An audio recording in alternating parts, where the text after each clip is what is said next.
অর্থাৎ এই আলুটিলা সেই স্পটটিতে এই মায়াকাননকে ঘিরে আসলে কি আয়োজন রয়েছে আমরা কিন্তু মূল ফটক দিয়ে এই মুহূর্তে প্রবেশ করেছি।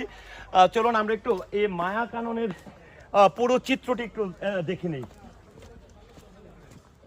দেখেন অনেকগুলো সিঁড়ি স্তর স্তর অনেকগুলো সিঁড়ি রয়েছে। এই সিঁড়িগুলো বেয়ে বেয়ে আমরা আস্তে আস্তে যাচ্ছি। আর কমেন্টিংটা আসলে যে জায়গা থেকে করেছিলাম এটি হচ্ছে মুক্ত মঞ্চ। দেখেন এখানে একদম দর্শকদের জন্য আলাদা আলাদা করে স্তর স্তর যেরকম আমরা সাধারণত স্টেডিয়াম দেখে থাকি এরকম, এবং একদমই মঞ্চটা এমন একটি জায়গা করা হয়েছে যেখান থেকে নিচে ডাল এবং ঢাল থেকে পুরো শহরটি দেখা যায়। অর্থাৎ এই আলুটিলা সেই স্পটটিতে এই মায়াকাননকে ঘিরে আসলে কি আয়োজন রয়েছে আমরা কিন্তু মূল ফটক দিয়ে এই মুহূর্তে প্রবেশ করেছি। চলুন আমরা একটু এই মায়াকাননের পুরো চিত্রটি একটু দেখে নেই। দেখেন অনেকগুলো সিঁড়ি স্তর স্তর অনেকগুলো সিঁড়ি রয়েছে। এই সিঁড়িগুলো বেয়ে বেয়ে আমরা আস্তে আস্তে যাচ্ছি। আর কমেন্টিংটা আসলে যে জায়গা থেকে করেছিলাম এটি হচ্ছে মুক্ত মঞ্চ।